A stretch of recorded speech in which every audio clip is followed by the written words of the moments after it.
काम की न करो बात राम की कसम, काम की न करो बात राम की कसम, काम नाम धाम सब आराम में भसम। किसी तीरथ पे कभी न जाइए, रबिन सरोवर में डट के नहाइए। गोपियों के चीर हरो शर्म ना करो, क्रूरता भी कांप जाए कर्म करो। लुप्त मिले मुक्त की उमर खयाम की कसम, काम की न करो बात राम की कसम, काम नाम धाम सब आराम में भसम। प्रथा सामंतवादी फिर से आई हो, बधाई हो। व्यवस्था आर्थिक भी चरमराई हो, बधाई हो। पुनः दमदार लच्छेदार वक्तव्यों की बारिश में करोड़ों रोजगारों की विदाई है, बधाई हो।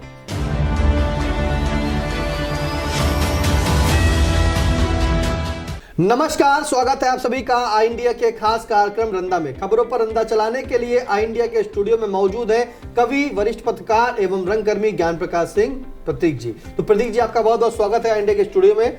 आज की पहली खबर की शुरुआत करेंगे जहां सुप्रीम कोर्ट ने कहा कि मुफ्त में राशन और पैसा मिल रहा, लोग काम करने को तैयार नहीं। चुनाव से पहले मुफ्त रेवड़ियों का ऐलान सही नहीं। वाकई सही नहीं, लेकिन अब रंदा इस मुफ्त की रेवड़ियों पर क्या कहेगा, सुनते हैं। आप वजह फरमाते हैं मिलाड, सेहत की गंगा और हराम के गोते लगाने वाले रंदा जैसे लोग मुफ्त राशन खाकर व बिना काम किए पैसा लेकर हट्टे कट्टे मुस्टंडे हो गए हैं। जब राशन व पैसा मुफ्त में मिलाड मोदी की सरकार उपलब्ध करा रही है, तो रंदा जैसे लोग सेहत का चंदन घिसो मोरे लल्लू की कहावत चरितार्थ न करें तो फिर क्या करें। वो आलसी तो बनेंगे ही। रंदा से जब कोई व्यक्ति काम करने को कहता है तो वो किसी कवि की ये का पंक्तियां सुनाकर उसके मुंह पर ताला जड़ देता है। काम की न करो बात राम की कसम, काम की न करो बात राम की कसम, काम नाम धाम सब आराम में भसम। किसी तीरथ पे कभी न जाइए, रबिन सरोवर में डट के नहाइए। गोपियों के चीर हरो शर्म ना करो, क्रूरता भी कांप जाए कर्म करो। लुप्त मिले मुक्त की उमर खयाम की कसम, काम की न करो बात राम की कसम, काम नाम धाम सब आराम में भसम। मिलाड ये राजनीतिक दल अपनी जीत सुनिश्चित करने के लिए ही चुनाव में मुफ्त रेवड़ियां बांटने की घोषणा करते हैं, ताकि रंदा जैसे लालची मतदाताओं का मत अपने पाले में किया जा सके। रंदा भी मिलाड मानता है कि कर्म ही पूजा है। वह श्रमेव जयते पर चलने वाले श्रमिक बंधु व अन्य कमजोर आय वर्ग के लोग मुफ्त चुनावी रेवड़ियों में फंसकर आलसी व मुफ्तखोर होते जा रहे हैं, जो चिंतनीय ही नहीं बल्कि विचारणीय विषय भी है। मुफ्त चुनावी रेवड़ियां बांटने वाले चुनावबाज नेता व दल कवि अवनेश मिश्र की इस कविता के भावार्थ को साकार करते घूम रहे हैं। हमने मुफ्तखोरों की इतनी बड़ी फौज तैयार कर दी है, हमने मुफ्तखोरों की इतनी बड़ी फौज तैयार कर दी है, जिसने देश की नाव डुबो दी है लेकिन हमारी पार कर दी है। जिन श्रमिकों की पूजा अर्चना रंदा कवि स्वर्गीय वीरेंद्र श्रीवास्तव की इन काव्य पंक्तियों से करता था, आज उन श्रमिकों को आलसी व मुफ्तखोर बनाने में चुनावबाज नेता अपनी अहम भूमिका निभा रहे हैं। इसकी आराधना करता पसीने से, इसकी आराधना करता पसीने से, देश का निर्माण करता है पसीने से। गगन जिसकी ओढ़नी धरती बिछौना है, श्रमिक तो इतिहास लिखता है पसीने से। रंदा सुप्रीम कोर्ट के इस कथन से देश हित में संतुष्ट है और उसका स्वागत करता है कि राष्ट्र के विकास में योगदान देकर उन्हें मुख्य धारा के समाज का हिस्सा बनाने के बजाय क्या हम परजीवियों का एक वर्ग बना रहे हैं। राजनीतिक दलों की ओर से मुफ्त रेवड़ियों की घोषणा का ही नतीजा है कि लोग काम करने के लिए तैयार नहीं हैं। मिलाड जब से राजनीतिक दलों ने चुनावों में मुफ्त रेवड़ियां देने का प्रलोभन देने का रिवाज शुरू किया था, तभी से कर्मयोगी श्रमिक मुफ्तखोरी की बीमारी से ग्रसित होकर काम धाम से ध्यान हटाकर संत मलुका दास के इस दोहे को मन से अंगीकार कर बैठे हैं। अजगर करे न चाकरी, पंछी करे न काम, दास मलुका कह गए सबके दाता राम। जब कोई राजनीतिक दल चुनावों में मंचों से मुफ्त रेवड़ियां बांटने की घोषणा करता है और नीचे बैठी जनता तालियां पीटती है, तब रंदा को लगता है कि भारत जैसे बड़े लोकतांत्रिक देश में राजतांत्रिक शासन व सामंती व्यवस्था के दर्शन कराए जा रहे हैं। लगता है मन से कोई नेता नहीं बल्कि कोई राजा अपनी प्रजा को खुश करने के लिए उसके लिए कोई सौगात सौंप रहा है। रंदा इस पर ज्यादा कुछ न कहकर ओज के कवि रजनीश मिश्र की ये काव्य पंक्तियां साभार सुना रहा है। प्रथा सामंतवादी फिर से आई हो, बधाई हो। व्यवस्था आर्थिक भी चरमराई हो, बधाई हो। पुनः दमदार लच्छेदार वक्तव्यों की बारिश में करोड़ों रोजगारों की विदाई है, बधाई हो। मिलाड भारत को विश्व की तीसरी अर्थव्यवस्था का सपना दिखाने वाले सत्ताधारी दल ने 80 करोड़ लोगों को मुफ्त राशन खाने को मजबूर कर दिया है। ये मुफ्त राशन वो भी लोग गटक रहे हैं जो वास्तव में इसके पात्र ही नहीं है। रंदा सरकारी राशन की दुकान पर अनेक लोगों को लग्जरी कारों से आकर राशन ले जाते हुए देखा है। बड़े बड़े आलीशान घर वाले, बड़े किसान, व्यवसायी तक मुफ्त राशन खा रहे हैं। मुफ्त रेवड़ियों वाली अनेक योजनाएं जारी हैं, इसलिए महंगाई और बेरोजगारी पर काबू नहीं पाया जा रहा है। चुनावी रेवड़ियां बांटने पर कवि अवनेश मिश्र ने ये क्या शानदार व्यंग कसा है। हम जो मुफ्त बांटते हैं वो प्रसाद है, जिसे खाकर लोग श्रद्धान्वित हो जाते हैं। तुम जो मुफ्त बांटते हो उसे पाकर लोग मुफ्तखोर, आलसी और हरामखोर हो जाते हैं। हमारे मुफ्त और तुम्हारे मुफ्त में जमीन आसमान का फर्क है। हमारा बांटना स्वर्ग है, तुम्हारा बांटना नर्क है। इसलिए माननीय सुप्रीम कोर्ट और वहां की कुर्सी पर बैठे सम्मानित जस्टिसों से रंदा मांग करता है कि वो मुफ्त की चुनावी रेवड़ियों पर रोक लगाए, ताकि कर्मयोगी श्रमिकों व नागरिकों को मुफ्तखोरी व काम न करने की प्रवृत्ति से उबारा जा सके। बिल्कुल, रंदा जो है सुप्रीम कोर्ट और वहां की कुर्सी पर बैठे सम्मानित जस्टिसों से मांग करता है कि मुफ्त की चुनावी रेवड़ियों पर रोक लगाए, ताकि कर्मयोगी व श्रमिकों व नागरिकों को मुफ्तखोरी व काम न करने की प्रवृत्ति से अब उबारा जा सके। क्योंकि जिस तरह से मुफ्त रेवड़ियां बढ़ती हैं तो कहीं ना कहीं लोग जो है वो आलसी होते जा रहे हैं और काम ना करने की उनकी इच्छा जो है वो और बढ़ती जा रही है, यानी कि काम की करने की इच्छा खत्म हो रही है। अगली खबर, वैलेंटाइन डे पर प्रेमी प्रेमिकाओं में दिखा उल्लास, होटलों पार्कों में रही रौनक, लाल गुलाब के भाव ने लवर्स को किया लाल, किसी अनहोनी की आशंका में पुलिस भी रही मुस्तैद। अब इस वैलेंटाइन डे पर क्या क्या करना, सुनते हैं। संत वैलेंटाइन ने 14 फरवरी को प्रेमी प्रेमिकाओं को बसंत की ताजगी के दीदार कराए। रंदा ने भी प्रेमी प्रेमिकाओं को वैलेंटाइन डे अर्थात प्रेम दिवस की शुभकामना इन काव्य पंक्तियों से दी है। लब का मतलब समझिए, लब के लाख प्रकार, बेमतलब लब ना करो, मतलब का संसार। मतलब का संसार बनाकर लवली मैटर, उनकी आए याद लिखो उनको लव लेटर। लब में हो लवलीन, घुसो लब की लवलब में, जिसने लब नहीं किया व्यर्थ जन्मा इस जग में। प्रेम को ईश्वर का रूप बताया गया है। बिंदु महाराज ने यहाँ तक कहा है प्रेम जगत में सार और कुछ सार नहीं है। वही कबीरदास ने भी कहा है, पोथी परिपर जगमुआ, पंडित भयान कोय, ढाई आखर प्रेम का, पढ़ाई सो पंडित हो।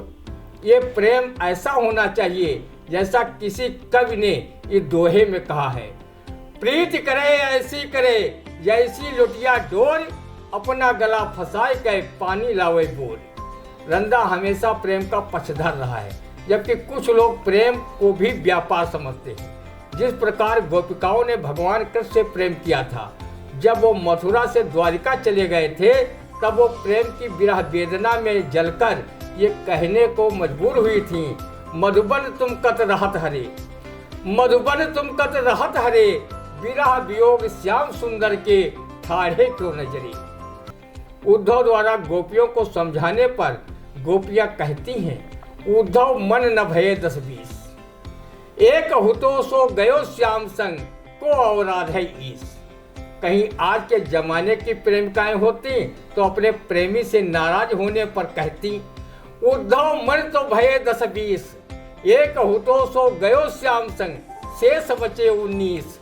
रंदा ने इस बार प्रेम दिवस पर पाया कि जो पिछले वर्ष जोड़े जीने मरने की कसम खाते हुए गुलाब दे रहे थे, उन जोड़ों में से अनेकों के जोड़े बदले पाए गए। धन तेरे के ऐसे प्रेम की जो चीनी माल की तरह 1 साल भी नहीं टिक पाया। यूज एंड थ्रो वाला प्रेम कभी टिकाऊ नहीं होता, इसलिए प्रेम को खूब जांच परख कर करना चाहिए। आज के कई वर्ष पहले बहुत से कथित राष्ट्रवादी संगठन इसे पाश्चात्य संस्कृति बताकर विरोध करते थे, प्रेमी जोड़ों को पीटते तक थे। इस बार लगा कि वो भी चुपके चुपके किसी प्रेसी या प्रेमी को लाल गुलाब भेंट कर रहे हैं। रंदा शादीशुदा है, इसलिए वो प्रेम दिवस पर गुलाब फूल की जगह अपनी पत्नी को गोभी का फूल देकर प्रेम का इजहार किया। दाढ़ी की दाढ़ी और छन्ना का छन्ना की कहावत पर की तर्ज पर उस गोभी की सब्जी बनी, प्रेम से पत्नी ने खाई और त्योहार की खुशियों में दोनों डूब गए। वैलेंटाइन डे पर पुलिस भी सक्रिय रही कि कहीं प्रेम के इजहार के साथ कोई कुंवारा बाप न बनने का सौभाग्य प्राप्त कर ले। रंदा ने पुनः प्रेमी प्रेमिकाओं को हीर रांझा, सोहनी महिवाल, लैला मजनू, सीरी फरहान, रोमियो जूलियट को अपना आदर्श मानकर शाश्वत प्रेम की धारा को मजबूत करना चाहिए। सच्चे प्यार करने वाले जोड़े किसी की परवाह न करते हुए वैलेंटाइन डे पर एक दूसरे को गुलाब फूल देकर अपने प्यार का इजहार इस फिल्मी नगमा के तर्ज पर कर रहे थे। प्यार करने वाले कभी डरते नहीं, जो डरते हैं वो प्यार करते नहीं। बिल्कुल, देखिए किस तरह से रंदा ने बताया वैलेंटाइन डे का मतलब कि प्यार करने वाले कभी डरते नहीं और जो डरते हैं वो प्यार करते नहीं। रंदा ने एक बात और कही, उसे ध्यान से आप सुनिएगा कि जो जोड़े रंदा ने पहले देखे थे, यानी कि 1 साल पहले वो एक दूसरे को गुलाब दे रहे थे, अब वो जोड़े एक नहीं है, यानी कि चीन के सामान की तरीके जो है यूज एंड थ्रो वाला मामला रहा। रंदा कहता भाई ऐसे प्रेम से ना रहो, क्योंकि आप उस प्रेम में मना रहे हो जहां 1 साल तक टिक नहीं पाता है। ऐसा प्रेम नहीं, प्रेम करिए, उसको एक अंतिम क्या कहते हैं पावदान तक पहुंचाइए और शादी करिए। प्रेम सिर्फ और सिर्फ दिखावे का नहीं है। प्रेम जिस तरह से आज चल रहा है, प्रेम उसे नहीं कहते। प्रेम में शरीर नहीं, शरीर के साथ मन का भी एक होना बहुत जरूरी है। फिलहाल अगली खबर, फावड़े से हमला कर मां को मार डाला, सीतापुर शहर के पूर्णागिरी नगर मोहल्ले की वारदात। नशा करने के लिए हत्यारोपी पुत्र अक्सर मां से मांगता था पैसे। अब इस कलयुगी बेटे पर क्या कहेगा रंदा, सुनते हैं एक बार। रंदा ने तो सुना था कि माँ के चरणों में जन्नत होती है। माँ ही ऐसी जीवंत देवी होती है जो अपने पुत्र की खुशहाली के लिए अपना सब कुछ न्यौछावर करने के लिए हरदम तैयार रहती है। अगर उसकी संतान को कहीं थोड़ी चोट भी लग जाए तो उसके दर्द का एहसास सबसे ज़्यादा माँ करती है और संतान के शीघ्र स्वास्थ्य लाभ की कामना देवी देवताओं से मन्नत मांग कर करती है। रंदा ने शास्त्रों में पढ़ा है कि माता पिता और गुरु धरती के जीवंत देवता हैं। इनका अपमान करने वाला पुत्र कभी भी सुखी नहीं रह सकता। जो अपने बुजुर्गों का सम्मान नहीं करता वो व्यक्ति ही नहीं बल्कि ऐसा समाज ही नष्ट हो जाता है। किसी विद्वान ने यह भी कहा है कि माँ और मातृभूमि स्वर्ग से भी बढ़कर होती है। माँ हमेशा पूजनीय वंदनीय रही है। माँ ममता व करुणा की प्रतिमूर्ति होती है। कोई भी संतान पितृ ऋण व गुरु ऋण से उऋण हो सकता है, लेकिन मातृ ऋण से नहीं हो सकता। माँ अपने संतान की रक्षा के लिए काल से भी लड़ सकती है। माँ अपने बच्चे की प्रथम पाठशाला होती है। वो बच्चों का पालन पोषण तो करती ही है, साथ ही उन्हें जीवन जीने की कला भी सिखाती है। जो लोग अपने माँ बाप का सम्मान आदर व उनकी सेवा करते हैं वो जीवन में कभी दुखी नहीं रहते।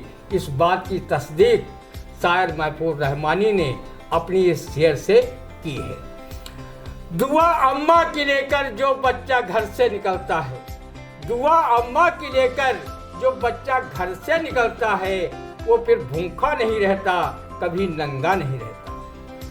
पूत कपूत हो सकता है, लेकिन माता कभी कुमाता नहीं हो सकती। ये कलयुगी कपूत ही था, इसने अपनी जन्मदायिनी माँ को ही फावड़े से काट कर मार डाला। माँ बच्चे को 9 माह पेट में रखती है, लेकिन बच्चा बड़ा होकर अपनी माँ को सम्मान सहित 9 दिन भी साथ नहीं रख पाता है। शादी के बाद लड़के को माँ बाप अखरने लगते हैं, उनका खर्च न उठाना पड़े, इसलिए बहुत से नालायक बेटे माँ बाप को वृद्धाश्रम में छोड़ आते हैं।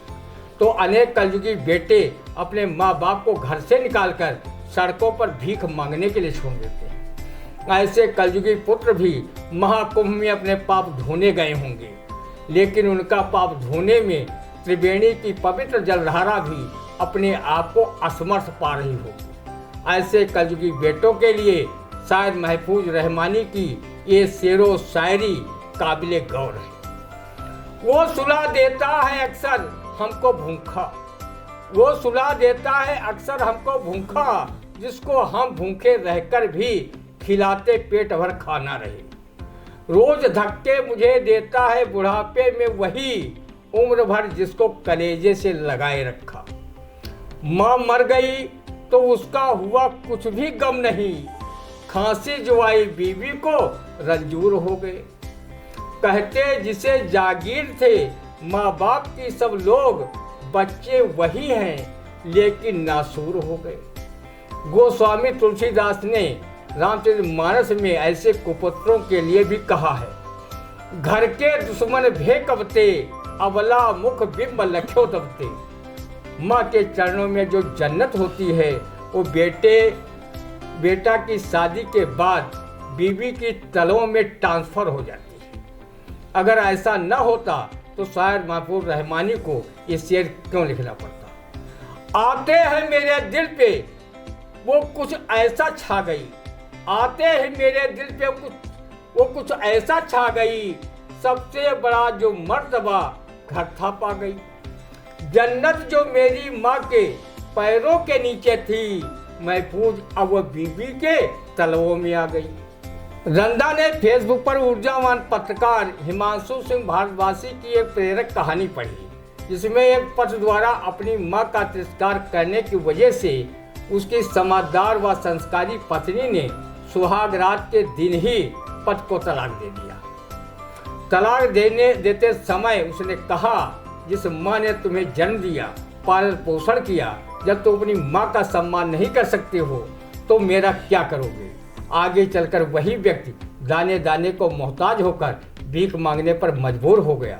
जो लोग अपने माता पिता का सम्मान नहीं कर सकते, वो लोग अपनी संतान से भी मान सम्मान की अपेक्षा न रखें। बच्चे भी अपने माँ बाप से ही संस्कार तथा कुसंस्कार सीखते हैं। रंदा अपनी माँ सहित सभी माताओं बहनों बुजुर्गों का सम्मान करता है। रंदा माँ के सम्मान में फिल्म राजा रंग का ये गाना गुनगुनाया करता है।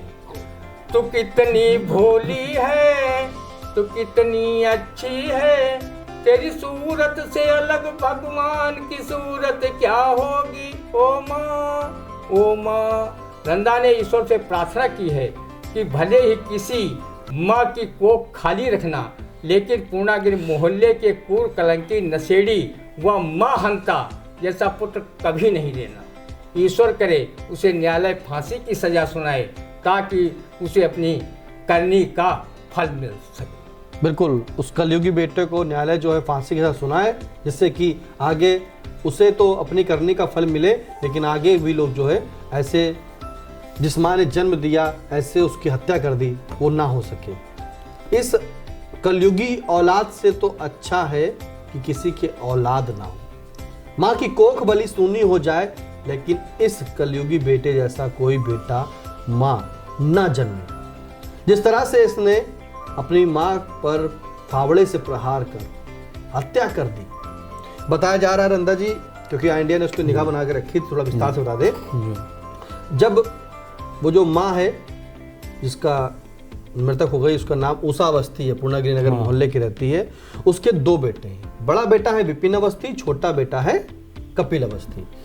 ये दोनों लोग जो है, छोटा बेटा कपिल अवस्थी जिसने ये क्रूर काम किया है, मतलब ऐसा कहें कि बिल्कुल जघन्य अपराध किया है, ये नशेड़ी प्रवृत्ति का है और अक्सर ये घर में भी विवाद करता था, जिसके चलते इसको दूसरे मकान में शिफ्ट करा दिया गया कि तुम अपना वहां रहो, अपना खाओ पियो। माँ की ममता को देखिए जरा कि माँ जानती है कि उसका बेटा छोटा जो है वो नशेड़ी है, वो शराब भी पीता है, नशा भी करता है, गलत काम भी करता है, लेकिन माँ का दिल नहीं मानता। माँ अक्सर जो है उस छोटे बेटे के हालचाल लेने जाती थी और उसको खाना खिलाने जाती थी। वो जब खाना बनाती थी माँ, तो माँ होती ही ऐसी है कि वो खाना अपना भले ना खाए लेकिन अपने बच्चे को खाना जरूर खिलाएगी। उसको कहीं ना कहीं चिंता थी कि मेरा बेटा चाहे कैसा भी हो वो भूखा ना सोए, तो माँ अक्सर उसको खाना भी देने जाती थी। लेकिन उस दिन ऐसा हुआ जब माँ वहाँ पे अपने बेटे से मिलने गई और वहाँ वाद विवाद होता है, बातचीत होती है पैसे को भी लेकर के। तो माँ यही कहती है कि ये मकान भी तुम छोड़ दो, तुम्हें कहीं हिस्सा नहीं मिलेगा। माँ ने नाराज में ये कहा और पता नहीं उस कलयुगी बेटे पर क्या सवार था कि उसने वहाँ एक फीता रखा था, इंची टेप जिसे कहते हैं, पहले उससे बांधा, गर्दन उसकी दवाई बताया जा रहा है और उसके हाथ भी बांधे। तब वो जब दम उसका घुटने लगा तो उसको फावड़े जो बगल में रखा था उससे मार कर हत्या कर दी। बड़े भाई को लगा कि आखिरकार माँ जब जाती है तो थोड़ी देर बाद आ जाती है, लेकिन आज वो नहीं आई। तो जब बड़ा भाई जाता है वहाँ देखता है तो अपनी माँ को खून से लथपथ हुआ वहाँ देखता है, जिसके बाद वो तत्काल पुलिस को सूचना देता है और मौके पर पहुंची पुलिस ने माँ के शव को कब्जे में लेकर पोस्टमार्टम के लिए भेज देते हैं। वहीं जो छोटा बेटा कपिल था जिसने हत्या का अंजाम दिया था वो फरार हो जाता है। लेकिन पुलिस की टीम गठित होती है और वो कलयुगी बेटा ज़्यादा दूर नहीं भाग पाता है। बताया जा रहा है कि सिटी स्टेशन के नज़दीक उसे जो है पुलिस ने गिरफ्तार किया और उसने खुद अपना जुर्म कबूला कि वो नशे में भी था और उसने ऐसे ऐसे करके इस बात से नाराज हो गया और अपनी माँ को ही मार दिया। तो बिल्कुल उन्होंने सही कहा कि ऐसी औलादों से तो अच्छा है कि औलाद ना हो। लेकिन आपको फिर बताएं, माँ की दुआ जो है कभी खाली नहीं जाती और माँ कभी बद्दुआ नहीं देती। अगर वो अपने बच्चों पर नाराज होती है तो यकीन मानिए बच्चे की गलती होती है तभी वो नाराज होती है, लेकिन वो उसकी नाराजगी में भी प्यार छुपा है। अगर वो सुबह डांटेगी तो शाम को जरूर आपको प्यार करेगी, भले आप नाराज हो जाओ, लेकिन माँ कभी नाराज नहीं होती। माँ अपने बेटे के लिए, अपने बच्चों के लिए सब कुछ स्व निछावर कर देती है, क्योंकि माँ जैसा दुनिया में कोई हो ही नहीं सकता।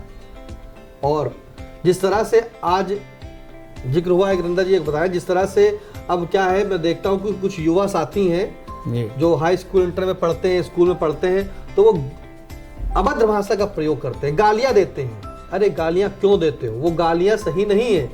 जब तुम उनके घर जाओगे, वो तुम्हारे घर आएंगे, तो किस बात की गालियाँ? तो कहीं ना कहीं माँ का अपमान आप किसी शब्दों में ना करिए, क्योंकि माँ जैसा कोई नहीं है और माँ का अपमान नहीं करना चाहिए। कुछ भी हो जाए, माँ का अपमान आपको खुद नहीं करना चाहिए और ना किसी माता और बहनों का अपमान आपको करना चाहिए, क्योंकि जब आप किसी का अपमान करेंगे तो कोई आपको भी कहेगा। अगर दो टूक कह देता है क्या रह जाएगा? तो इसका मतलब आपने तो सोचा कि मैंने पल्ला झाड़ लिया। नहीं, ऐसा नहीं। किसी को कोई अभद्र भाषा का प्रयोग ना करिए, अपने परिवार को किसी चीज़ में इस तरह अभद्र भाषाओं में प्रयोग ना करें। फिलहाल अब दीजिए इजाज़त।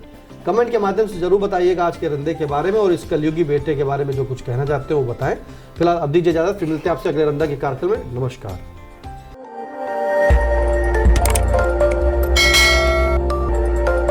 खबर आपकी, नजर हमारी। देखते रहिए आई इंडिया।